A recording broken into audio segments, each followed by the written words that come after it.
Final Fantasy VII is one of the most critically acclaimed RPGs and is widely thought to be one of the best video games of all time.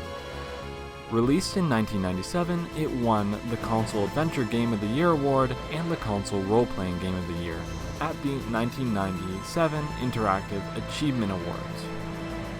As a result of the game's massive popularity and extremely high ratings, to this day even, Final Fantasy VII received multiple spin-off games, a remake, and even a straight-to-DVD movie.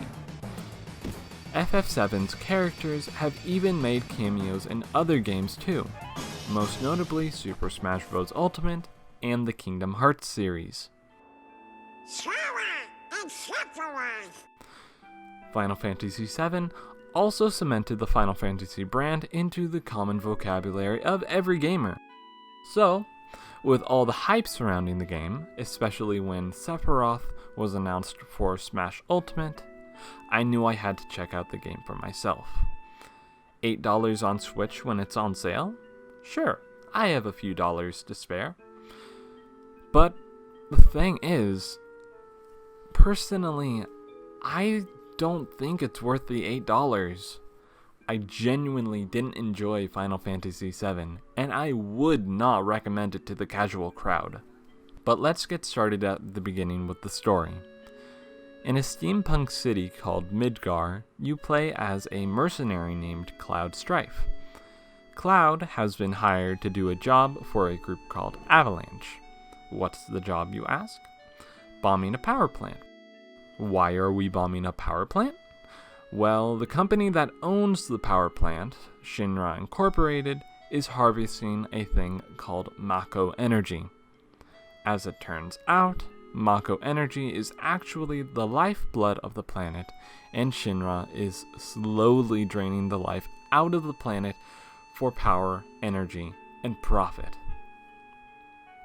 While you're with Avalanche, you meet a colorful cast of characters, including, but not limited to, the Gunner Barrett, the Boxer Tifa, the Wolf Puppy Red 13, and Best Girl Aerith.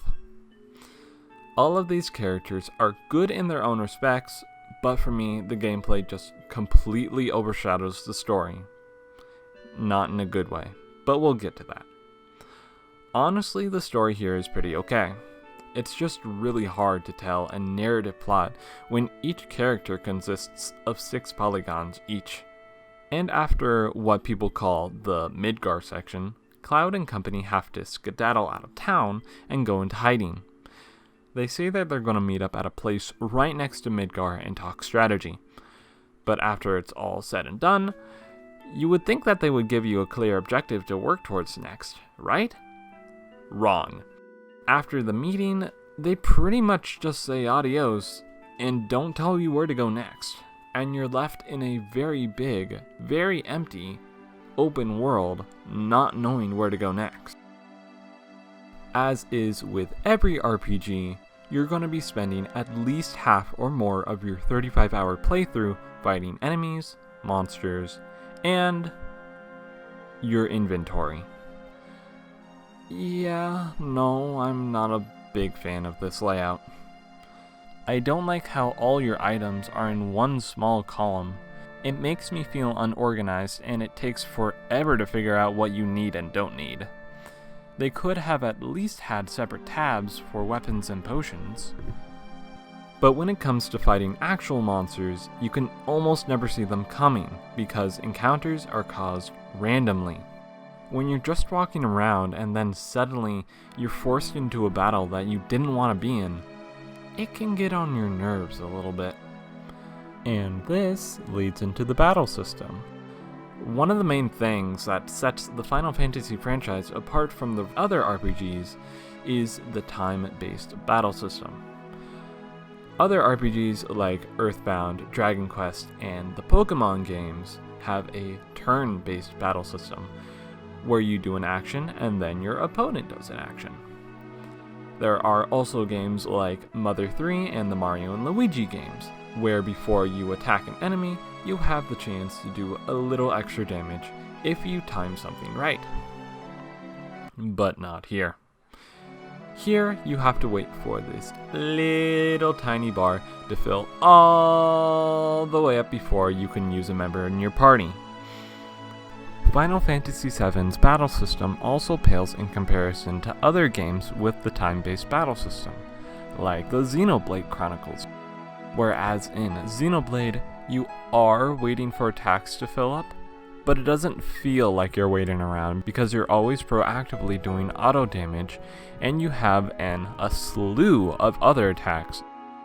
Final Fantasy's battle system makes for very long and very tedious battles. But the same system applies to enemies too.